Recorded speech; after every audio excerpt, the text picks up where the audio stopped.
On this podcast, we will talk about the tools we have used in order to remind us who and what we are. We will talk about the spiritual technologies that bring us back to the knowing that we are sovereign. That bring us back to God. The only actual advice you will get on this podcast is to consult within. The rest is all the things that happen when you do it. My name is Jasai. And my name is Stori. And this is Sovereign You. Well, welcome back to Sovereign You. Welcome, Stori. Hi. How you doing? I'm great. How are you? I am fantastic. I'm going with fantastic today. I'm going with fantastic intentionally. Okay. Today. So let me just tap in with you and see what's happening. Well, why are you saying fantastic intentionally? Oh, let's just go right there. You know what? Sometimes it is important. I found that for me, it is important to say the thing that I want to be true and not simply dive into the thing that feels apparent if I don't want that thing to be true. Yeah. So I'm going with fantastic because I'm fantastic. Yeah, I stopped saying good because I feel like good is like BC behavior. What kind of behavior? Like grade B and C. Oh, you know what I'm saying? Grade B. Yeah, fantastic is like a when little you better. say like, oh, I'm great. That's like an A. Oh, you went to great. So you Yeah. moved from good to great. And now I naturally say great. Listen, that's a magic Because good trick. just feels like I'm good. Is that how you say it?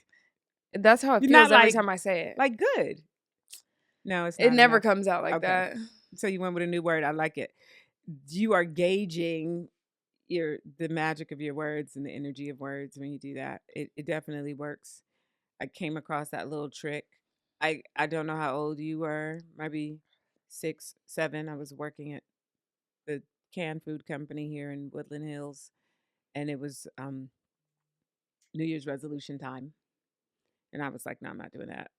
But I am going to say the thing I want to be true. And I've literally been doing that forever. Literally since then. How old are you? 20? 21, about to be 22. Yes, or whatever the math is, I'm at a long time. So that I know that works, and that's why I use it still. So it's interesting because it doesn't mean that I don't still have bad days or whatever kind of day I don't want to claim. Those kind of days still come, but that tool works. So I just realized, so random, I haven't been a double same number age since I was 11. Oh my God, you're so cute. I'm excited.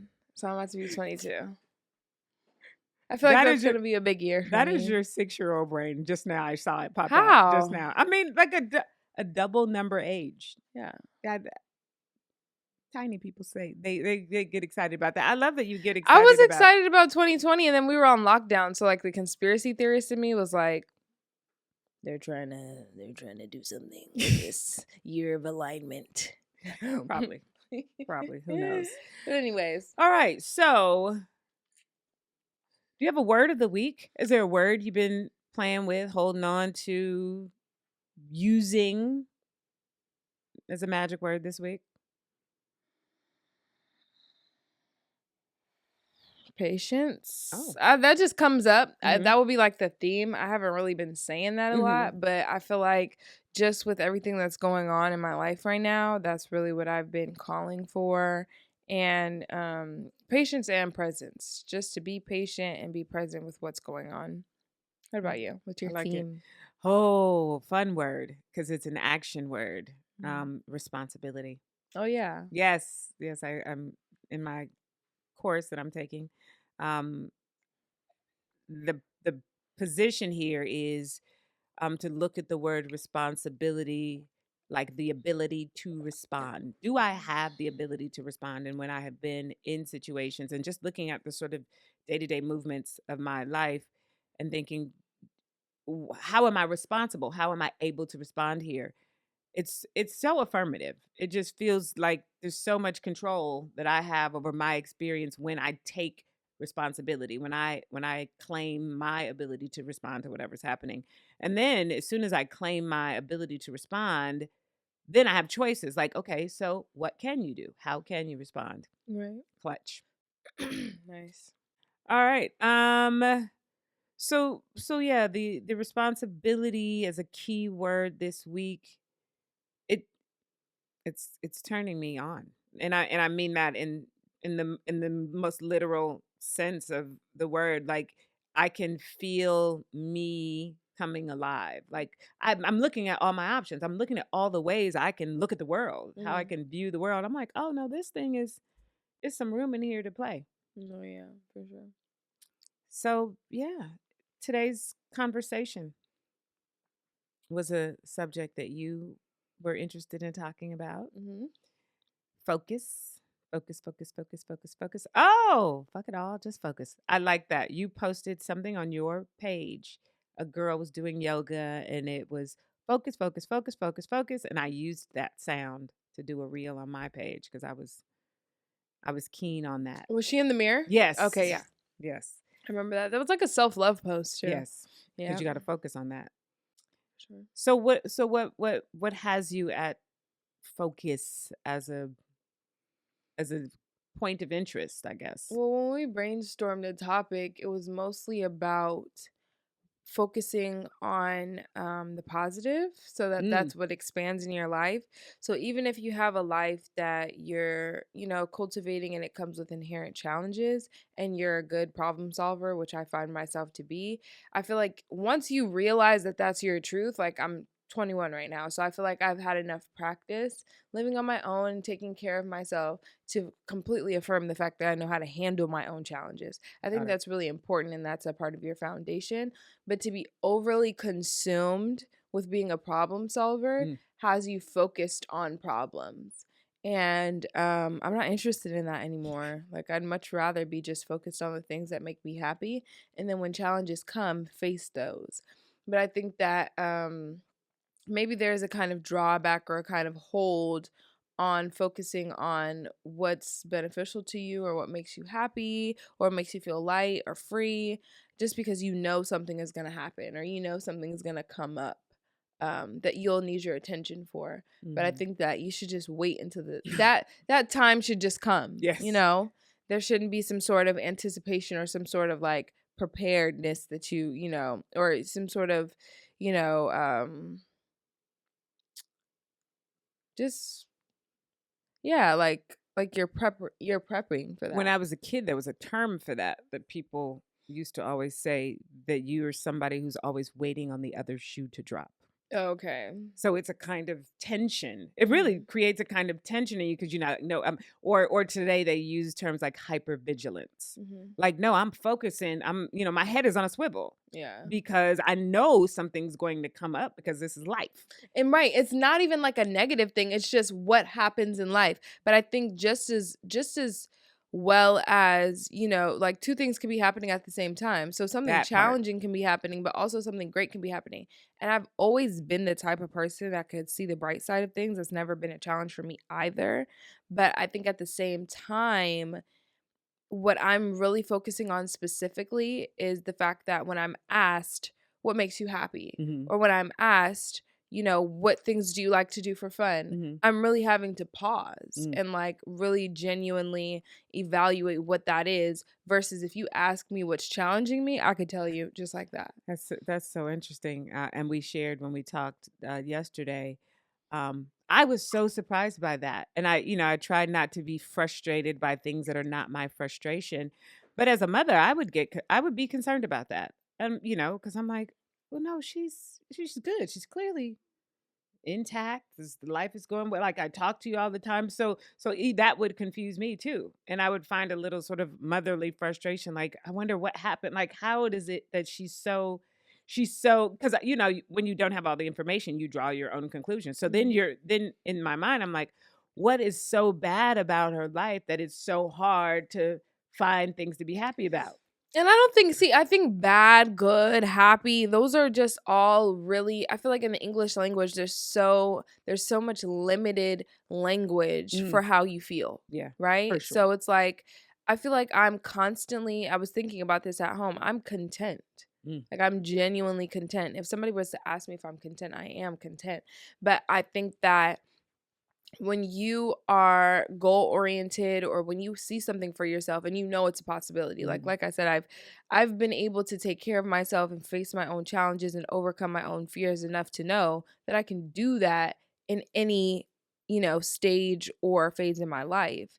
And so once I'm like making out this plan or this idea for my life, or my setting my particular intentions, facing those and making that a reality Mhm. is not always the most joyous experience. And I feel like that's constantly what I'm doing, because I don't feel like there's any time for me to be like, this is not what I want to be focused on. You know what I'm Oh, saying? okay. So I just feel like my mind is always on that. Or yesterday, even when I was saying how, like, um, when I was asked what my mental state was, or what Mhm. was my state of mental health, and Mhm. I just said working, because literally that's what it's doing And so all the since you've time. been focusing on what makes you happy, Right.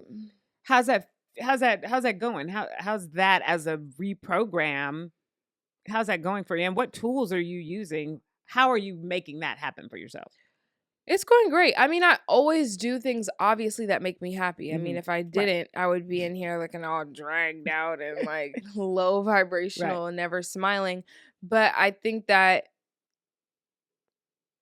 knowing those things and being able to access them when it's necessary Got it.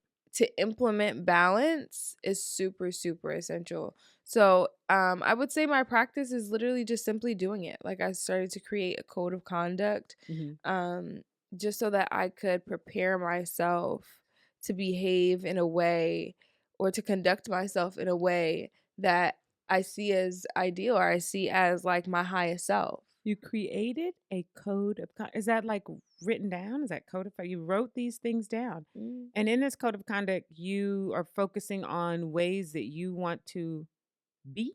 yeah. What's on your list? You want me to read it? How long is it? I mean, Read three. I'll, okay. Read three. So, first of all, it's also being made with my boyfriend. So, Okay. I just want to put that out there. So, when I read it, it's not like, okay, who is we? Oh, Okay. But basically, so on one of the episodes, I talked about my chakra journal. oh yes. So, we're literally taking each affirmation and saying practically how that can be done. Ah, So that's if it's I am safe, if it's we are safe, mhm. how are we keeping each other safe? Practically. Okay. So this one says we are safe. We will continue to keep each other safe by listening to each other when we need to be heard, allowing us to be emotionally safe with each other. And then this one Right. says, I'll just read, we are supported, and then Mhm. I'll be done.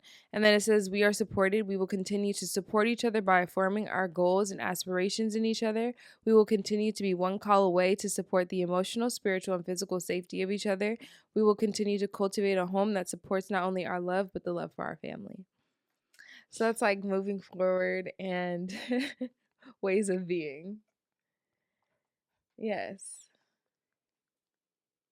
Because I don't just want things. Wow. I want to be a very particular kind of person. That fits so I have to be honest, when was hearing you read it, because clearly people are different vibrationally. Right. You're a Taurus, I'm a Leo, apparently these things mean things. Whatever is here Mhm. in your body energetically, what is this? What chakra wise? Solar Where am I? Your plexus. solar plexus. My solar plexus was going and the reason why I think is it feels like once I write that down and say that, not that those aren't amazing things, because obviously those are exactly the things you want. I think it's really something to put that on a piece of paper and share it with another human being and be like, these are the things, because now No, you're you being gotta held own that thing. accountable, I'm like, especially because every ooh. time we write them, we read all of them first. Yeah, that's So we know yeah, what we wrote you're down. winning the focus game. Yeah, but so the topic of today, or the conversation of today, is what you focus on expands. So I literally am intentionally programming myself to be the person of my dreams. Like the person that I see myself being. And I don't have the life of my dreams doesn't just include material things. Like I want to be a whole, well-rounded person. Absolutely. And I know that I have to cultivate that. So that's what I'm doing. I love it. I love it. What about you? I What are you focusing on? I am my breathing. My breathing because it is saving me. It is anchoring me. It is teaching me. It is I honestly feel there are times in the day where I feel like I am floating because there are moments where when you're focusing on your breathing, you realize that this life doesn't really require a whole lot of action. Certainly not as much action as we be out here initiating. I think that Right. sometimes we initiate, what I'm learning is that sometimes we initiate action purely out of boredom. And then at some point we can feel that boredom. And so we name it. We're like, I'm bored. Even though I've done all these things, I'm still bored. Um, and I'm learning that focusing on my breathing initiates a conversation with my higher self. Mm. And those are the most interesting conversations I've ever been a part of. And so I just now I feel like I do it just to see. I'm like, I'm testing my weapon basically. I'm like, I wonder what's going to happen if I just sit here and follow my breathing, what I'm going to hear, what's going to be said, what I'm going to learn. It's the most interesting exchange out there for me right now. And so I am focusing on that.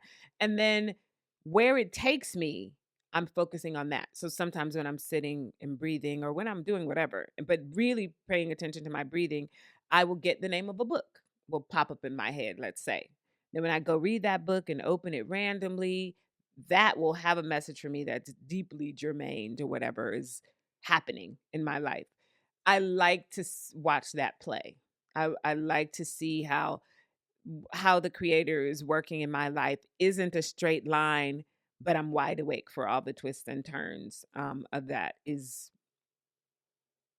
it's like being at the most entertaining show. Mhm. And it has real world results. Like it's there the impact of that is real time. I'm really getting involved with people that I hear my spirit say contact, or I'm really engaging spaces that I hear my spirit say there's something for you valuable in this space. Um, I find it practical. It's a super practical way to get on in the world without quite so many bumps and hiccups and left turns when you should have made it right. I was going to say wrong turns, but I don't think they're really wrong turns. There are detours. Far fewer detours. I'm experiencing much more downtime, much more rest. So focusing on me, minding my business is And winning. why is that beneficial to you? 'Cause I have somewhere I wanna go too. Like, I see a vision of me. I Yeah. know that there's a life in front of me that I have viewed from this distance, and I think that focusing on my breathing I know that focusing on my breathing and my presence brings me closer to it without as many detours, without as many roundabout turns. Yeah. And that feels exciting because it's almost like I'm pretty obsessed with the feature on your camera that lets you record something that's happening really, really, really slow and then speeds it up so you Mm. can see the whole The process like time lapse. time lapse. So Mhm. when I watched the sunset on New Year's Day. I Mhm. watched the sunrise on New Year's Day, but watching it slow in real time is one kind of beautiful experience. But then watching what the sky is really doing in like full speed when you play that back, and then how the sun come like it's like seeing God work in real time. And I like to watch my life like that. I didn't know you could watch your life like that. I think sometimes a lot of us wake up and we're like, how did I get here? Mm. Mm. That is not uncommon. That is not certainly for people I know in Maybe my I'm age just group too controlling for that. I'm like, I know where I'm at because I'm here. at all times. Okay. Yeah, and I think that people so that's interesting. You saying you're too controlling. I think that the way people try to exercise control is on the outside of them. In Mm. my Like day, in my control others. yes, yeah. Oh yeah. What? I mean, you're acting like I'm you don't super not understand. invested in controlling others, Yeah. though. So I I'm think that not like that. generationally the game was control the outside world, control other people, control the scene, control the temperature in the room, control Mhm. whatever. Yeah. And obviously, because you were raised in a different space with some different understandings, you and I know that the real power And I comes from grew up controlling around from some within. pretty strong personalities Mhm, like you and mhm. Caleb and, Dad. Like, I'm not going to control these people. Like, so, I feel like maybe if you grew up in an environment where people kind of just let you had a Oh, hold bent. on them, Mm. then you go out in the world and you think that's appropriate. Oh, But that's a beautiful insight for the yeah. parents out there, that there is a safety, one, and there is a support, two, in being the kind of person that is steady, that stays steady so that your children or the people who you have charge of understand, no, controlling other people is really not the I option mean, here. we've all seen the Yeah, mom get fighting controlled. the child. Like, whoa, wait a minute, wait a minute. Yeah. This child is not, and it's not even about like, it's not even about necessarily controlling or abusing your child, but having them have a clear, like, I feel like I had a clear Mm. understanding of the roles that you and dad played in my life as a child. So yeah. I love it. I love that, just as an aside, because I think that sometimes parents, we live in a day now where parents are a little bit confused about, like, what should be my relationship? What should my child feel about me? What roles should I assume in order to keep the balance or be fair or whatever? And I'm not here to tell anybody the answer to that question, because I have the slightest idea. I'm not you, and I'm not your child, and I didn't have your child. Like, all of that's very individual, but I know that it is important to create a safe space Mhm. where a child who doesn't really, the child can't fend for itself, to make the child understand that there are forces here that are supporting you, and you can't just topple those forces Mm-mm. whenever you are in a mood. Right. Though those forces remain standing. Mm-mm. So in the world outside, what are you learning about focus from the world outside? If you're ever paying attention to impacts, because we talked a little bit in the sort of pregame about the implications of focus or not. Like, what are you seeing that happens? Because you're out here taking notes, I would imagine. Yeah, I would say that focus and attention are very similar. Would you Yes, say that? So you could absolutely. you could go on a conversation with that with me. So I would say that it's so interesting. Last night I was talking to Taylor, and so I've been watching Iron Chef. Oh, And yes. so first of all, remember I told you Iron Chef is a thing? Yes. Iron Chef is the show. Yes. So when you Google like the definition of an Iron It's Chef, just the show. yeah, it's just the Yeah. show. So there's not an Iron Chef, There's no like a category before in the that. culinary They world, made it. Okay. no. Yeah, so basically the chairman chooses their 5 favorite chefs, and Okay. those chefs are considered the The Iron Iron Chefs of Chefs. the show. Okay. And then just a is it restaurateur? Is that Yeah. the right word? Mhm. So the just a, restaurateur, Mhm. which who wouldn't be necessarily considered an Iron Chef on Right. the They show, just own a restaurant. comes yes, or multiple. They Mhm. come in and they compete with Mhm. these multi-restaurant Mhm. owning, World class. world-class renowned chefs. And the thing about the show that's so beautiful is that so when we're talking about attention and focus, just because somebody doesn't have the Mm. environment or the audience that, let's say, an Iron Chef has, Mhm. does not mean that they're not equally great. Oh, absolutely. And so the thing that I'm observing is that show literally gives you an even playing field. And so I feel like what I was explaining to Taylor last night is that I think sometimes we can get focused on or lost in the idea of trying to fit in particular environments. Mm. But the truth of the matter is that there's greatness In everywhere. every environment. And so I feel like to how I can tie that back into focus is that you just have to focus on you and Mhm. cultivate greatness inside of you. And there will be opportunities because that's an opportunity. I mean, even at the end of the day, if you don't beat one of the Iron Chefs, if you don't become, because at the end, in order to become like the Iron Chef legend, you have to beat all five Oh, of the chosen wow. Iron Chefs. These chefs have Michelin stars Mhm. and everything like that. You have to beat all five of them to become the legend or Mm. whatever.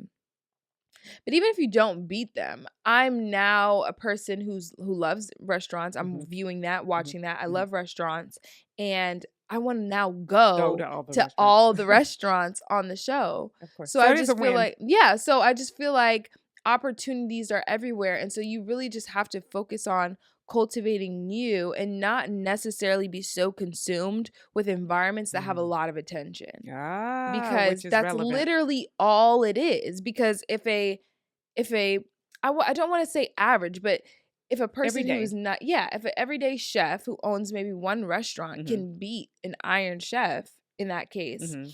that means that the The environment wasn't the thing. the environment is the only thing that separates them, Mhm. Yeah. really, is the attention that is on this group of people versus this one. And I feel like that really resonated with me because I just feel like there are spaces that I feel like would be you know, not better than where I am, but like, I hear people sometimes saying like, "Oh, that's a bigger person." Like they're like, if they call somebody famous, like I heard somebody say on a podcast last night, like, "Oh, they're bigger." Like, what is that? Is that an implication that you're small? Ah, it's the comparison is the thief of joy. Yeah. Yeah. If you hear that, we live in a world of dualism. This is how existence works on this plane. If there's an up, there's a down. So Right. if somebody says it's a bigger, our mind immediately is like, oh, well, then that must mean something is smaller. Yeah. So I just feel like it's really, really important to just focus on you. Like there is no experience, there is no place that you really should honestly rather be than to be with yourself in Mhm. your own personal environment, Mhm. cultivating yourself. Like there's no experience, or there's no person, or there's no interaction that's more valuable than that. What have you won by doing that? Like in your life thus far, you're almost 22 years old. What are the things that you think you've won that can't be taken from you or that you've gained that you can't ever be lost because you have focused on you? I want less, Ooh. and it makes me more content with myself.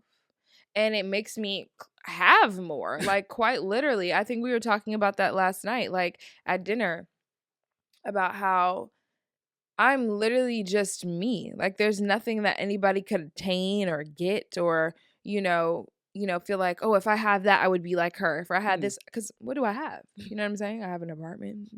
Like I have soap. You're so I have the essentials basically, and myself.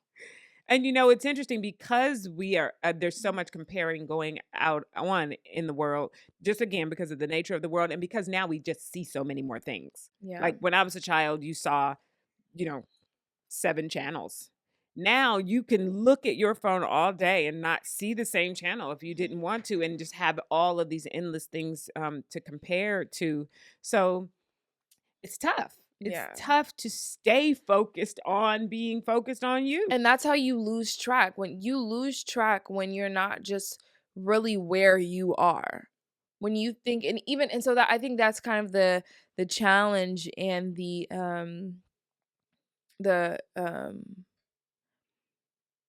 yeah, just basically the challenge. One of the analogies when we were brainstorming this topic was that I gave you, like when you're running. Like Mhm. when you're running and you're getting tired and you really need to muster all of your energy for the run, if you look to the right, if you look to the Mm. left, if your focus or attention goes on anything beyond the task at hand, you're going to feel tired, you're going to feel exhausted. So if you're not investing your energy in you and what you're doing, and you're constantly looking to the right and constantly looking to the left, you're never going to accomplish what you want to accomplish, at least with the momentum and Mm. the energy with which you want to accomplish it. Or you could. It's not optimum. It's not an optimum situation. When you were saying that, I was thinking in my head, this is how Alio got here. Mhm. Like Alio exists because when it introduced itself into my field, I was laser focused. Like I was, I was making beads when I got off work at 5 o'clock until like 2 o'clock in the morning, taking a nap, taking a shower, going to work, getting off work, making beads all night until it was all I had. And I lost friends and I lost relationships and and it was all kind of fine. Like if I Mhm. was grieving it or lamenting anything, I did it right there though.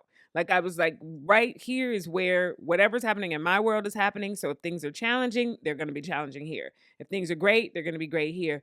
And I know that that pays because if you plant a seed and then you do leave that seed in the soil and you don't keep pulling it up to put it somewhere else, that seed will sprout and that Mhm. thing will become itself.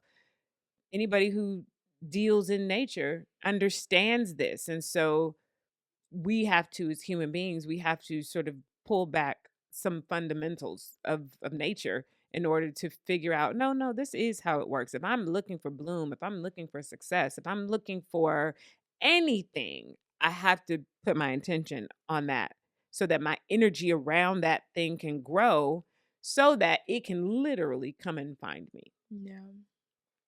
I love it. I love it. I love it. I love it. Um where are we this week with engaging the world, or where are you learning from? What's Okay, so interesting you out in the world? I wanted to share an audiobook. Oh, do we own it as a physical book? No. No. No. So I am considering getting, so part of my ideal self is having tattoos. Oh. Not lots of them, but like tattoos where like when you see them, you're like, oh wow, Mhm. that's a big tattoo that I Oh. didn't even notice. So I want to get the flower of life tattooed.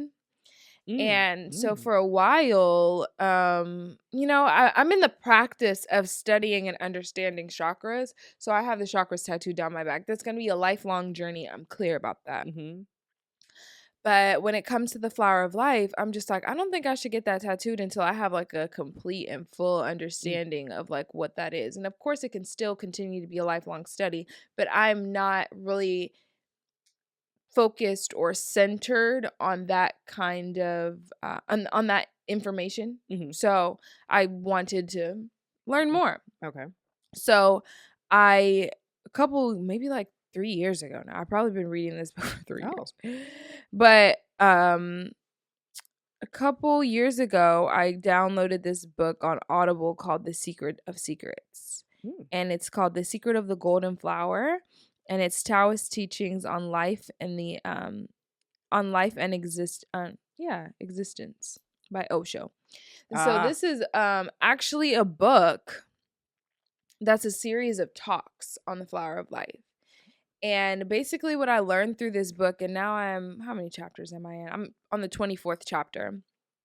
Um the flower of life basically is the integrated awareness of your experience, to be Mm. a part of your experience, not to necessarily, and you can, I think it's valuable to step back and view your experience as a whole, as a macro, and not just be so fixated on the micro. Mhm. But to just know that you are a part of your experience, you are integrated in your experience has been very, very valuable to me. And yeah, moving forward with that understanding and like reading into the book more, I definitely want to get the tattoo. So Oh, you're almost ready. I'm almost ready for the tattoo. Yeah. And where is this tattoo gonna go? I want to get it. It's going to be pretty intense.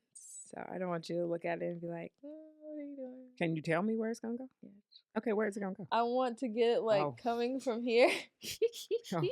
I want to get it coming from the back of my ear down to my neck and onto my shoulder. Isn't it a circle? The flower of life, the petals, Mhm. you can just get the petal outline. I would have to see So that. yeah, I Okay. have to like show you, but Listen, yeah. I am learning to breathe through whatever thoughts I might be having about you getting a tattoo in your own body because it is not my But you're not body. gonna really see it. Like if you were looking at me face on, you wouldn't really see it until I turned to the side. Are you never gonna turn to the side? I mean, I'm gonna turn to the side, but I don't know if I'm gonna get it before I get married because Nani said that she doesn't want to see me in a wedding dress with And you tattoos care on my about what arm. your grandmother says about tattoos and placement and time. That's really cute. I love that. I mean, I don't think I could say that to you and you'd be like, you know what, let me take that into consideration. You'd be like, it's my But that's not wedding. even your personality either. No, it's not. Minding So my business is my personality. yeah, but Totally yeah. So minding what's my your business. perception and your understanding of the flower of life? You know what? I have an experience with the flower of life. I don't have any perception. I don't think I've ever read a story about it. I Really? know Okay. that when I was going through a really tough time, it was the first time in my life that I was single and I was here alone. I heard the spirit say to me, is this a compass? Mhm. Get a compass and start to draw it. So for some months, I was drawing the flower of life. It was super transformative to be engaged in the experience of watching how It everything unfolds. Yeah. connects. It was, And I think that that's valuable too, like the understanding that life is constantly unfolding, it's yeah. blooming, it's flowering. I think that that's more so my happiness. You know what I'm Mm, saying? Looking at life from that perspective, understanding that life is always happening for me and not to me. mm, So that's more of a resonant um I would say description for how I feel about life. yes. So for me, the flower of life was a beautiful experience. I couldn't tell you anything cognitive about it. I couldn't tell you what it means. I know that it opens you. When you engage it, it opens you. When you draw the flower of life, it allows you to see connections, Mm. see the importance of, like, when this circle is drawn and then you draw the next one intertwined with that circle and then you draw the next one and then you see, oh, that makes a whole nother shape. Like when we were talking about, I think I was explaining to you in Orlando, um, how God really works like this. And not linear. It's not linear. The flower of life, engaging the flower of life, drawing the flower of life, coloring the flower of life literally teaches you that Yeah. truth. Yeah. And so now it's time for our question in the wisdom owl. And Okay. I'm gonna go for that. Nice, nice. I'm gonna ask the question and you're gonna answer. How about that? Don't we both answer? Oh, okay. Mm. Talk about Oh. I need to forgive myself, but I don't know how. Any advice? cry. I mean, that's always my advice. Okay. Just cry it Cry. out. Cry it out and really just talk to yourself because I've been there. Mhm. Just talk to yourself and just really evaluate why you don't forgive yourself. What it is that you can't let go and you can't forgive.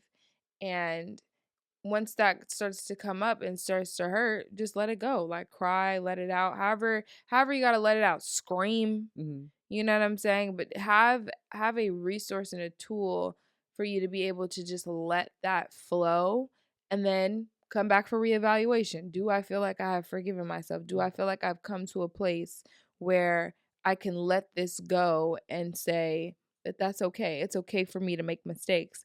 And I think having the understanding that it's okay to make mistakes and Mm. it's you don't have to be a perfect person. Like my name on Instagram used to be Stores Perfection. It And I did. changed that to one and in my bio it says divine because I'm not perfect but I am divine. You Yes, know what I'm ma'am. saying? Like I am the way that I am on purpose and that's it. How Mhm. I am is good enough for Mhm. me. And so and it's the way that it's supposed to be. So even if we go back to the flower of life or the integrated awareness, how I am is incorporated and integral into my experience and the experience of the people around me. And so I have to be that no matter Mm. how it looks, no matter how it shows up, I have to show up as me in my honesty, in my truth. And I feel like as a part of that understanding, that helps you forgive yourself more easily. I love that. I love that. My answer to that question, um, how, how, how, I don't know how. I think the question of forgiveness has the word forgiveness has connotations all on their own that are challenging. I think I love compassion. Have compassion for yourself. Yeah. Like, you know that if we're here on this plane, everybody's going to have a turn on the stumble block. Everybody. You don't know anybody that has never stumbled. You're never going to meet someone who's never going to stumble. Right. A stumble is a lesson. You're going to learn to pick your feet up right there. You're going to learn to maybe walk around that the next time. These are not things that need to be forgiven. They're just things that need to be understood. They're things that need to be acknowledged, and then have compassion for the fact that you're in training in this place, and that one day you won't be in training like you used to be in potty training, but you're not there anymore. You used to be trying to walk, but you're not there anymore, knowing that everything passes, everything arises, and everything falls away. Compassion for yourself is sweeter than this idea of forgiveness, I think. I'm going to take that with me. I'm going to just inhale that and throw some compassion on myself later today. Oh, nice. Okay, you need that. You know what? I'm sure I could always use some compassion, because even if in my mind, sometimes I'm wild. Yeah. I feel like I'll make simple mistakes, and it's like not challenging for me to forgive myself, but I have to remind myself, like, no, that's okay. It's You know what okay I'm to do saying? that. Yeah. You know what? You're Real, okay. just real quick, because I'm remembering this, and I'm startled by it now as a place where I used to be so hard on myself, and now I can see it's because my parents were hard on me here, and not Oh, geez. not hard on me. They they made the commentary that Black parents make, but I would spill things, and I think this is common for people.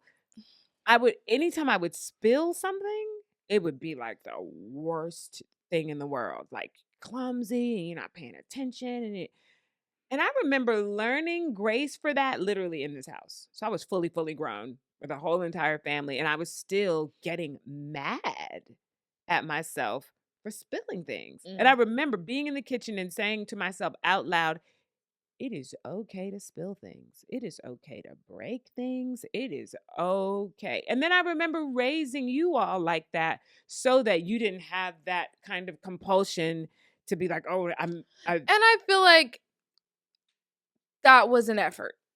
Absolutely. But at the same time. Oh, did I pass it on anyway? Did I mean, listen. At the same time, if a cup got broken, I feel. You know what I'm saying? What happened?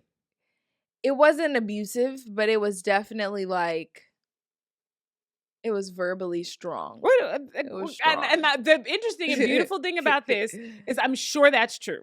I'm sure that's true. What I recall, like if you opened up the trash can to throw something away and you saw a broken cup in there, it was like, bro, what is? Oh, who well, broke this cup? Now again, that's because you didn't tell me a cup was broke. I feel like that was maybe the like large if you broke thing. something in front of me, I'd be like, it's fine, pick it up. Like I didn't have that for myself. Okay, if I broke something in a moment, I'd be like, like for 10 minutes, and that's. Like, what, you just wasted 10 minutes berating yourself for a $2 cup. Like, I feel like to be fair, it mostly was when I didn't tell you. Okay, because I was like, dang, I thought I had that one. Okay, all right, cool. All right, so thank you so.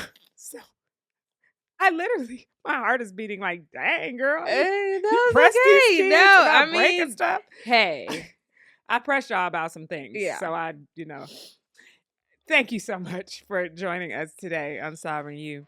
If you are interested in the video version of this podcast, you can head over to our Patreon over at Gardening Meditation, and we would love for you to also check this out wherever you are listening to podcasts. Comment, like, leave a comment. I learned this speech yesterday.